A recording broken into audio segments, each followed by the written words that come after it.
ఎన్నాళ్ళని వదిలేశావు నీకు భరోసా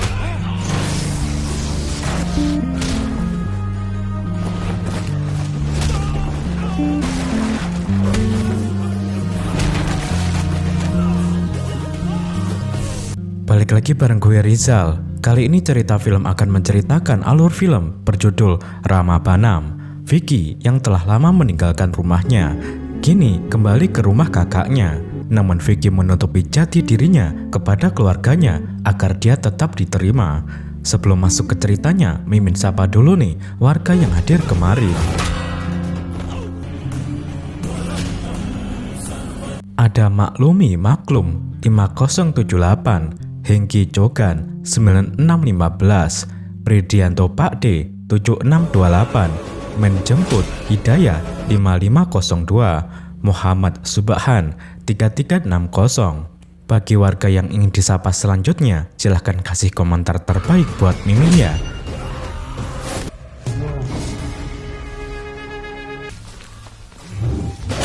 Inilah Vicky, kepulangannya mempunyai maksud tertentu. Dia menyembunyikan latar belakangnya yang seorang bos mafia agar tetap diterima oleh keluarganya. Dan cerita Vicky pun dimulai. కానీ ఎదుర్కోవాల్సింది నన్ను But if I lay down and I play dead and I stay dead, maybe you'll get sick of being the monster out of my head, under my bed. Think you're something out of my... ఇది మా ఊరు రఘుదేవపురం. భువనేశ్వరి తమ్ముడు భోంచేశాడా? Di desa Ragu, Devapuram, Hyderabad, Raja Ram mengelola restoran makanan organik. Usaha itu warisan orang tuanya yang telah meninggal. Setiap hari banyak masyarakat datang makan. Restoran itu laris karena makanannya enak tanpa bahan kimia. Harganya juga sangat terjangkau. Larisnya restoran keluarga Raja Ram membuat restoran di dekatnya sulit berkembang. Pemilik restoran tersebut, Papa Rao, memaksa Raja Ram menaikkan harga makanan yang dijual. Papa Rao mengambil paksa lisensi usaha Raja Ram. Sayangnya, Raja Ram tidak suka kekerasan. Dia hanya bisa marah tanpa berani melawan. Adik kandung Raja Ram, Vicky yang masih remaja, sangat marah menyaksikan kakaknya dizolimi. Kakak iparnya, Bu Vaneswari, yang sudah dianggap seperti ibu, meminta Vicky tetap tenang. Untuk menghadapi Papa Rao, Raja Ram mengajukan keluhan ke kantor polisi. Tapi ternyata polisi adalah antek-antek Papa Rao. Mereka minum-minum dan menertawakan Raja Ram yang masih percaya dengan hukum. Vicky tidak bisa tinggal diam dengan kakaknya yang disolimi. Vicky membakar restoran Papa Rao. Syukurnya Papa Rao dan polisi masih bisa selamat.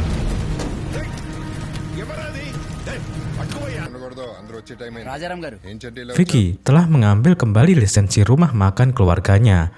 Tindakan itu membuat Vicky harus berurusan dengan hukum. Raja Ram sangat kecewa mengetahui Vicky telah membakar restoran Papa Rao. Vicky dipaksa ikut ke kantor polisi. Raja Ram tidak suka Vicky main hakim sendiri. Ada polisi dan pengadilan yang menjadi penegak hukum. Tapi Vicky tidak merasa bersalah. Vicky hanya mengambil lisensi dan menghukum Papa Rao. Polisi yang diharapkan nyatanya berpihak kepada Papa Rao. Raja Ram tetap menyalahkan Vicky. Meski polisi bermain mata, masih ada pengadilan yang bisa diharapkan.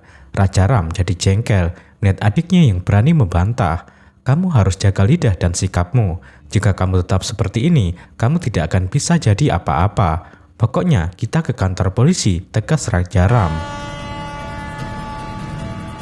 Daripada menyerah ke kantor polisi, Vicky lebih memilih kabur. Vicky naik kereta api meninggalkan keluarga dan kampung halamannya.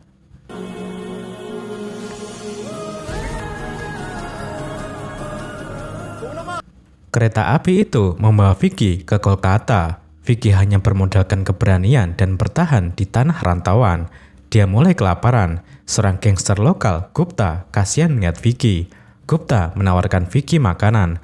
Vicky menolak menerima sedekah tanpa bekerja. Sejak saat itu, Vicky berkomitmen bekerja untuk Gupta. Melihat keberanian Vicky, Gupta mengangkat Vicky sebagai anaknya.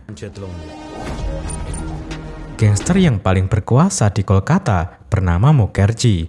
Gupta berusaha menyaingi Mukherjee dengan mengikuti tender proyek senilai 2 crore atau sekitar 3,6 miliar rupiah.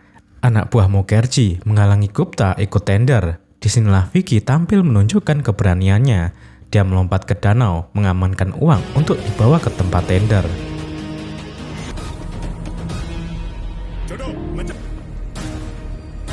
Keberanian dan kecerdasan Vicky membuat Gupta berhasil mendapatkan proyek. Gupta sangat bangga kepada Vicky. Kehadiran Vicky membuat Gupta tidak lagi takut melawan Mukherjee. Anak buah Mukherjee ingin membunuh Vicky, tapi Mukherjee melarangnya karena Vicky dianggap hanya anak ingusan. Dan itulah kesalahan terbesar Mukherjee karena meremehkan Vicky. Waktu terus berlalu. Vicky sudah dewasa. Dia semakin kuat dan berpengaruh. Keberaniannya tumbuh berkali-kali lipat. Kolkata yang sudah lama berada di bawah kendali Mukherjee telah diambil alih oleh Vicky. Menjadi gangster membuat Vicky terbiasa membunuh sesuai pesanan. Harta dan tahta sudah berada dalam genggaman Vicky. Rumahnya saja sangat besar, bak istana.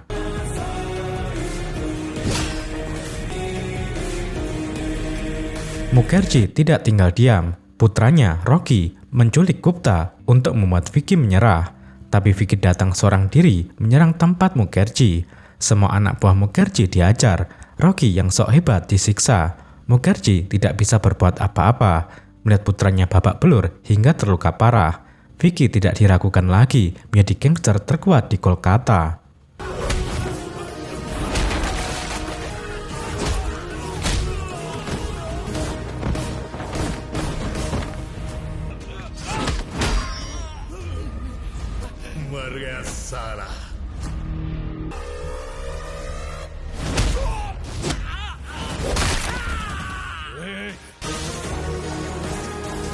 Suatu hari, Vicky melihat YouTuber cantik yang membuatnya jatuh cinta. YouTuber itu bernama Bay Raffi.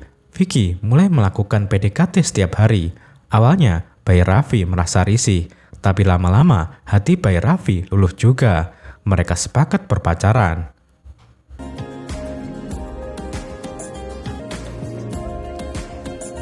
Vicky ingin membawa hubungannya ke jenjang pernikahan. Vicky bertemu dengan keluarganya Bay Raffi. Pekerjaan Vicky sebagai gangster dirahasiakan. Itulah yang membuat ayah Bay Raffi, Sachin, tidak mempermasalahkan hubungan mereka. Hanya saja Sachin ingin bertemu keluarga Vicky terlebih dahulu. Vicky tidak ingin melibatkan keluarganya. Dia mengaku hidup sendirian tanpa keluarga. Vicky memastikan kekayaan yang dia miliki bisa membahagiakan Bay Raffi. Disinilah masalahnya dimulai. Sachin tidak akan menyetujui pernikahan jika Vicky tidak memiliki keluarga. Banyak orang kaya yang hidupnya tidak bahagia itu karena mereka tidak memiliki keluarga. Keluargalah yang akan merayakan kemenangan kita atau menghibur kita saat menderita. Jika kamu tidak memiliki keluarga, itu artinya kamu miskin dan yatim piatu. Saya tidak bisa memberikan putri saya kepada yatim piatu sepertimu, ucap Sachin.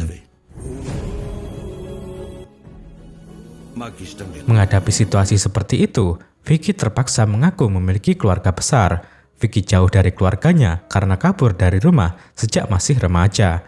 Sachin tetap meminta Vicky untuk memperkenalkan keluarganya. Kami perlu bicara dengan keluargamu jika kamu ingin menikah dengan Bay Raffi, tegas Sachin. Tidak ada pilihan lain lagi. Vicky harus kembali ke keluarganya setelah 14 tahun di tanah rantauan. Vicky meninggalkan segala kemewahan yang dia miliki di Kolkata. Sepanjang perjalanan, Vicky khawatir kepulangannya tidak akan diterima dengan baik oleh keluarga.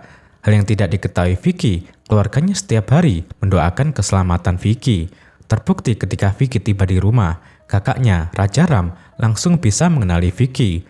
Kepulangan Vicky disambut pelukan hangat dan air mata kebahagiaan. Semua anggota keluarganya sangat merindukan Vicky. Orang yang paling emosional adalah kakak iparnya, Bhuvaneswari, yang sudah dianggap seperti ibu. Bhuvaneswari selalu memasak makanan favorit Vicky setiap hari, tapi Vicky tidak pernah pulang. Kenapa kamu juga tidak menelepon? Apa kamu menganggap kami semua sudah mati? Ujar Bhuvaneswari. Saking rindunya, Bhuvaneswari menampar Vicky. Tentu saja itu tamparan kasih sayang, karena gregetan rindu. Kepulangan Vicky adalah karunia yang tiada terkira. Rajaram mulai menanyakan pekerjaan Vicky di rantauan. Vicky mengaku bekerja di perusahaan ekspor-impor barang. Vicky terpaksa berbohong. Jika Vicky diketahui seorang gangster, kakaknya pasti akan murka. Vicky juga mengaku tidak pernah terlibat kekerasan di Kolkata. Raja Ram percaya dengan semua cerita Vicky. Apapun pekerjaannya, Vicky diingatkan untuk menjunjung tinggi moralitas. Vicky tidak enak jika harus memberitahu langsung tujuan kepulangannya. Untuk memperkenalkan Bhai Rafi, Vicky mengajak kakak iparnya yang pandai memasak untuk membuat video konten masak di YouTube. Vicky berjanji akan mendatangkan teman-temannya yang berpengalaman untuk membantu. Sementara Raja Ram saat ini dipercaya sebagai Ketua Lembaga Otoritas Keamanan dan Standar Pangan India alias FSSAI. Semua produk makanan harus mendapatkan izin dari FSSAI. Vicky sangat bangga kepada kakaknya itu. Pujian dari Vicky membuat Raja Ram gelisah karena ternyata Raja Ram sedang menghadapi masalah serius. Masalah itu datang dari pengusaha besar bernama Keka yang juga menantu Papa Rao. Penyebabnya Raja Ram tidak mau memberikan lisensi terhadap produk makanan perusahaan Keka. Semua produk Keka dinilai mengandung bahan kimia yang terlalu tinggi. Raja Ram tidak ingin mengorbankan kesehatan masyarakat. Sikap tegas itulah yang membuat Raja Ram dalam masalah. Namun Raja Ram meminta istrinya dan semua anggota keluarga merahasiakan masalah tersebut dari Vicky. Keesokan harinya, Bhai Rafi datang ke rumah keluarga Vicky. Turut datang juga dua anak buah Vicky, yaitu Aju dan Siju. Vicky memperkenalkan mereka sebagai teman-teman yang akan membantu pembuatan video memasak di YouTube. Hal yang membuat Vicky kesal, anak buahnya membawa senjata api. Aju beralasan senjata itu untuk melindungi Vicky. Bos, kami khawatir musuh-musuh kita datang ke sini menyerang. Senjata ini demi keselamatanmu, bos, jelas Aju. Sandiwara membuat video YouTube dimulai. Vicky dan anak buah gangsternya pura-pura seperti orang lugu. Sayangnya, tidak lama Bu Vaneswari mempergoki Vicky dan Bhai Rafi sedang bermesraan. Vicky terpaksa bicara jujur tentang hubungannya dengan Bhai Rafi, termasuk alasannya pulang karena ayah Bhai Rafi ingin bertemu keluarga Vicky. Untungnya, keluarga Vicky dengan senang hati menerima Bhai Rafi.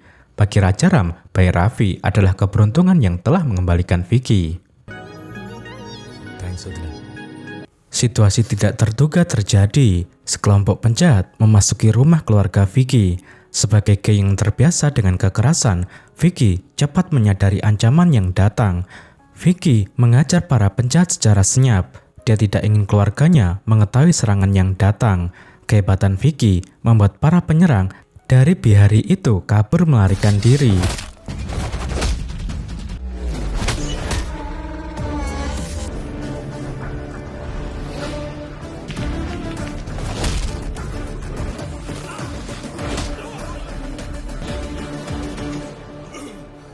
Semua anggota keluarga terbangun karena keributan yang sempat terjadi. Vicky dan anak buahnya berbohong menyebut mereka sedang mengejar pencuri. Inilah yang dikhawatirkan Vicky selama ini jika kembali ke rumah. Sebagai gangster, Vicky memiliki banyak musuh. Vicky tidak ingin nyawa keluarganya terancam. Vicky memerintahkan anak buahnya untuk menyelidiki sumber serangan itu. Dari mana mereka tahu saya di sini? Siapa yang suruh mereka? Saya butuh informasi lengkap, ucap Vicky kepada anak buahnya. Sebenarnya, serangan itu bukan untuk Vicky. Raja Ram sangat menyadari para penjahat yang datang adalah anak buah Keka. Untuk menghindari bahaya, Raja Ram mengajak keluarganya melakukan ritual yagna. Ritual belum selesai, Vicky mendapatkan laporan penting dari hasil penyelidikan anak buahnya. Bos, para penyerang itu bukan menargetkanmu, tapi menargetkan kakakmu, ungkap Aju. Saat itulah Vicky mengetahui jika kakaknya sedang menghadapi masalah serius. Vicky tidak akan pernah membiarkan siapapun menyakiti keluarganya. Di mata Vicky, pengusaha seperti Keka hanya butiran debu. Tidak berselang lama, Papa Rao datang menemui Raja Ram. Papa Rao membawa banyak kameramen untuk merekam Raja Ram. Jika Raja Ram masih ngotot melawan Keka, Papa Rao memastikan Raja Ram dan keluarganya akan mati. Ancaman mengerikan itu tidak membuat integritas dan idealisme Raja Ram luntur. Raja Ram yakin Tuhannya akan memberikan perlindungan. Ani pere Narsimha Avtaram. Keyakinan Raja Ram patut diapresiasi. Orang yang secara diam-diam memberikan perlindungan adalah Vicky. Tanpa sepengetahuan keluarganya, Vicky membunuh anak buah Keka yang berkeliaran di sekitar kuil.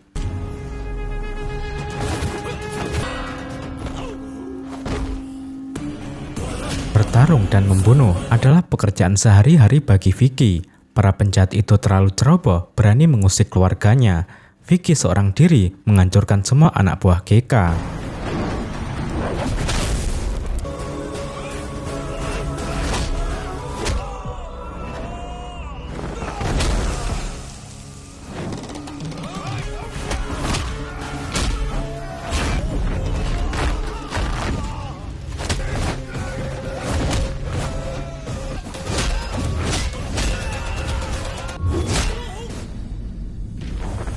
Apa yang terjadi disaksikan oleh Keka dari layar. Papa Rao juga ketakutan melihat kehebatan Vicky secara langsung. Ketika saya kecil, saya membakar restoranmu. Jika sekarang ada yang mencoba menyakiti kakak saya akan membakarnya. Ancam Vicky kepada Papa Rao. Dani pere. Vicky! Berkat Vicky, ritual Yagna berjalan lancar. Raja Ram dan semua orang tidak menyadari jika mereka baru saja lolos dari ancaman kematian. Kekuatan Vicky membuat Keka penasaran siapa sebenarnya Vicky. Keka meminta anak buahnya, Ravindra, untuk menyelidiki latar belakang dan kelemahan Vicky. Situasi semakin sulit karena Raja Ram terpojok dalam sebuah kasus di pengadilan. Vicky jadi ingin mengetahui secara detail masalah keluarganya. Vicky memaksa Bhuvaneswari untuk memberitahu apa yang sebenarnya telah terjadi. Bhuvaneswari pun mulai bercerita. Pada saat Raja Ram mendapatkan penghargaan dari pemerintah, Raja Ram mengingatkan masyarakat agar tidak mengkonsumsi makanan yang banyak mengandung bahan kimia. Makanan seperti itu akan merusak masyarakat. Contohnya, banyak komplikasi saat melahirkan, anak-anak akan dewasa sebelum waktunya, dan dampak negatif lainnya. Untuk melindungi masyarakat dari makanan berbahaya, Raja Ram sebagai ketua FSSAI tidak mengizinkan produk Keka dijual. Semua produk perusahaan Keka dicekal, namun Keka tetap melakukan produksi dengan mengubah nama produk. Raja Ram kemudian berbicara di media bahwa semua produk Keka sangat berbahaya. Saya punya bukti produk Keka itu sangat buruk, sangat berbahaya, tegas Raja Ram. GK Foods. Eat food. Sejak saat itu, saham perusahaan Keka anjlok, bisnis Keka hancur. Keka ingin balas dendam menghancurkan kehidupan Raja Ram. Raja Ram sendiri sedang berbahagia. Putrinya, Janani, bertunangan dengan seorang pria bernama Pradip. Sebagai bentuk rasa syukur, Raja Ram membagikan makanan ke panti asuhan. Masalah besar muncul. Semua anak yang makan mengalami keracunan. Dalang dibalik keracunan itu adalah Keka. Keka bersekongkol dengan pejabat negara untuk menjebak Raja Ram. Racun ditemukan di restoran Raja Ram sehingga ditutup paksa. Raja Ram juga dijebloskan ke penjara. Untungnya bisa keluar dengan jaminan, namun kasus tersebut tetap bergulir ke pengadilan. Kekejaman Keka berlanjut. Pertunangan Janani dengan Pradip dirusak. Keka mampu membuat ayah Pradip memutuskan pertunangan. Bhuvaneswari menyebut semua masalah itu dirahasiakan dari Vicky atas permintaan Raja Ram. Mereka semua dirahasiakan pura-pura bahagia di hadapan Vicky.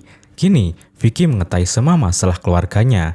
Vicky berjanji akan menyelesaikan masalah yang ada. Langkah pertama Vicky menyelamatkan pernikahan keponakannya Janani. Keesokan harinya, Vicky mengajak Janani pergi menemui ayah Pradip. Rupanya, Pradip akan segera bertunangan dengan putri MLA Rudra. Ternyata perusahaan ayah Pradip sedang menghadapi masalah keuangan. Keka menjanjikan uang 50 crore jika pernikahan Pradip dengan Janani dibatalkan. Vicky adalah gangster kaya raya. Dalam hitungan detik, Vicky mentransfer 50 crore atau sekitar 92 miliar rupiah ke rekening ayah Pradip. Saat itu juga mereka sepakat untuk melanjutkan pernikahan Pradip dan Janani. Kebahagiaan mulai terpancar lagi, terutama Raja Ram yang mendapatkan telepon pernikahan Janani akan dilangsungkan 2 hari lagi. Vicky merahasiakan kepahlawanannya. Dia meminta agar orang tua Bhairavi diundang ke pernikahan Janani. Ania. Alagi. Keluarga Bhairavi datang ke lokasi acara. mereka disambut hangat oleh keluarga Vicky. Acara pernikahan Janani dan Pradip berjalan lancar. Setelah acara Janani selesai, hubungan Vicky dengan Bhai Ravi dibicarakan. Keluarga Bhai Ravi setuju untuk segera melangsungkan pertunangan. Di tempat lain, anak buah Keka yang bernama Ravindra baru pulang dari Kolkata. Ravindra telah selesai menyelidiki identitas Vicky. Dia sangat terkenal di sana. Semua orang mengenalnya, ungkap Ravindra. Informasi yang didapatkan Ravindra, Vicky adalah gangster paling berpengaruh di Kolkata. Dia dianggap sebagai pelindung oleh penduduk setempat setelah berhasil menundukkan gangster Mukherjee.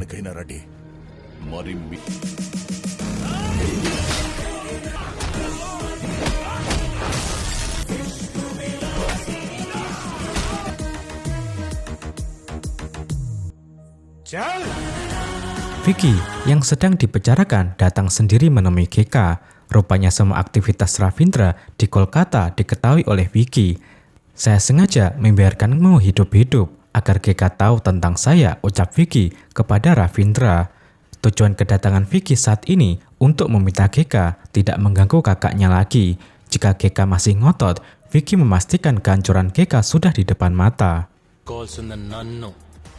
Ancaman Vicky bukan sekedar isapan jempol. Vicky menemui pengacara Rajaram, Samir, untuk mengumpulkan informasi.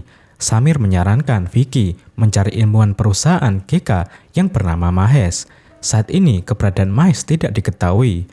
Mahesh mengetahui secara pasti kejahatan Keka. Produk-produk Keka bisa menghentikan fungsi otak secara perlahan. Vicky juga mencari tahu penyebab makanan yang disumbangkan ke panti mengandung racun. Diketahui karyawan yang seharusnya mengantar makanan digantikan orang lain karena anaknya kecelakaan tertabrak truk. Penggantinya adalah Bailu Raju yang juga karyawan restoran Rajaram. Vicky curiga jika kecelakaan itu sengaja direncanakan. Vicky menemui supir truk Amit. Untuk membuat Amit bicara jujur, Vicky mengaku Bailu Raju telah mengakui kejahatannya. Amit langsung panik dan tanpa sadar membenarkan tudingan Vicky.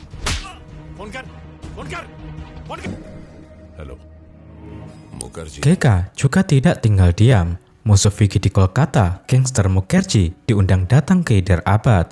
Kedua penjahat itu berkoalisi. Mereka memilih musuh bersama, yaitu Vicky. Kebetulan sekali, Bailu Raju menelepon Keka melaporkan dirinya telah diidentifikasi oleh Vicky. Bukannya melindungi Raju, Keka justru diam-diam memerintahkan anak buahnya membunuh Raju. Lokasi keberadaan Raju juga dibocorkan oleh Vicky. Keka sedang menyusun rencana cerdik dengan memanfaatkan kelemahan Vicky. Itulah sebabnya Rajaram ditelepon untuk menyaksikan apa yang akan terjadi. Anak buah Keka terlebih dahulu menemukan Raju untuk dibunuh. Sekuat tenaga, Raju berusaha kabur. Vicky juga tiba di lokasi.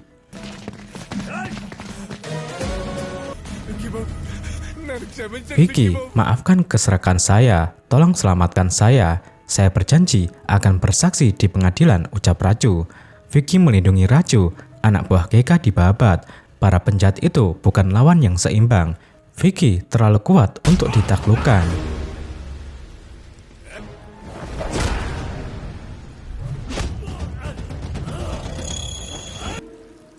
Kelompok gangster Mukherjee datang memukul Vicky dari belakang. Tapi bagi Vicky, mengalahkan Mukherjee dan anak buahnya sangatlah mudah.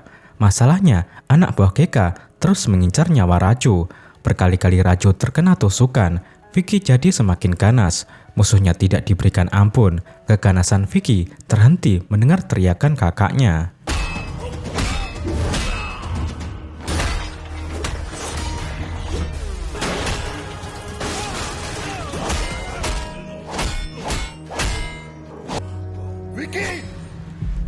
Sejak tadi Rajaram menyaksikan semuanya. Rajaram sangat kecewa mengetahui Vicky tidak hanya terlibat kekerasan, tapi juga gangster yang terbiasa membunuh. Rajaram merasa telah dibohongi. Dia pulang ke rumah dengan kemarahan. Pernikahan Vicky dan Bhai Ravi dibatalkan. Rajaram juga memberitahu keluarganya jika Vicky adalah seorang gangster. Vicky pulang dengan perasaan bersalah. Vicky mengakui dirinya telah melakukan kebohongan. Tapi itu terpaksa dilakukan agar kehadirannya diterima keluarganya. Jika Vicky bicara jujur tentang kehidupannya di Kolkata, Rajaram pasti akan mengusirnya. Penjelasan Vicky tetap tidak bisa diterima. Raja Ram mengusir Vicky pergi, tapi Vicky tidak mau keluar dari rumah. Raja Ram jadi bertambah kesal. Kalau begitu, saya yang akan keluar dari rumah ini, ucap Raja Ram. మేమే ఇక్కడి నుంచి వెళ్ళిపోతాం. Mendengar itu, Vicky tidak berpikir dua kali. Vicky langsung beranjak pergi. Kakak iparnya berusaha menahan Vicky dengan tangisan, tapi Vicky tetap ingin pergi demi kebahagiaan kakaknya. Vicky juga sudah terbiasa hidup dalam kesepian.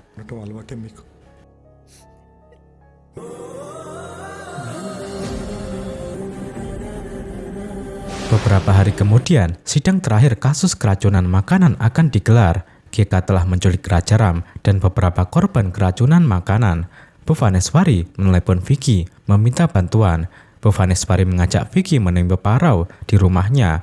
Bapak Rao ditemukan sedang asik ngopi bersama komisaris polisi. Bu Vaneswari menanyakan keberadaan suaminya.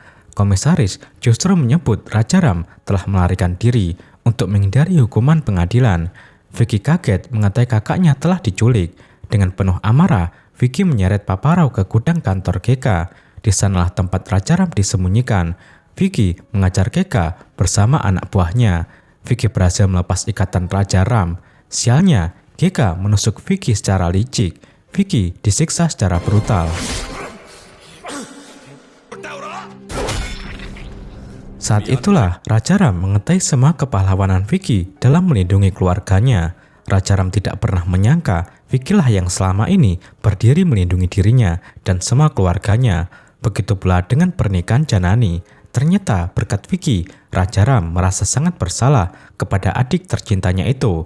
Ketika GK akan membunuh Vicky, tiba-tiba Raja Ram mengamuk.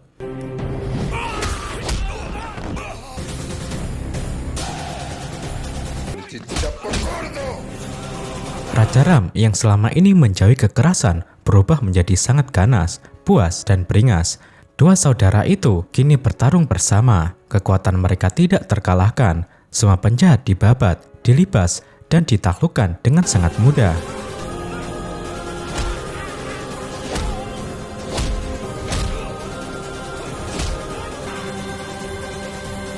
GK dan Bapak Rao kemudian dibawa ke pengadilan. Rupanya Vicky memiliki bukti video pengakuan Bailu Raju sebelum meninggal. Saya yang memasukkan racun ke makanan yang dikirim ke panti. Saya tergoda dengan uang besar yang ditawarkan GK, ungkap Raju. Saksi lain yang dihadirkan Vicky adalah Mahes yang pernah bekerja untuk perusahaan GK. Mahes memaparkan bukti kejahatan GK yang memproduksi berbagai jenis makanan berbahaya. Setelah mendengar semua kesaksian, hakim memutuskan GK bersalah. Masyarakat harus dilindungi dari berbagai jenis produk yang membahayakan kesehatan. Semua aset dan produk GK disita, sedangkan Raja Ram dinyatakan tidak bersalah. Restoran keluarga dibuka kembali. Vicky dan keluarganya bisa hidup damai. Hubungan Vicky dengan Bayi Raffi juga membaik lagi, dan film pun berakhir.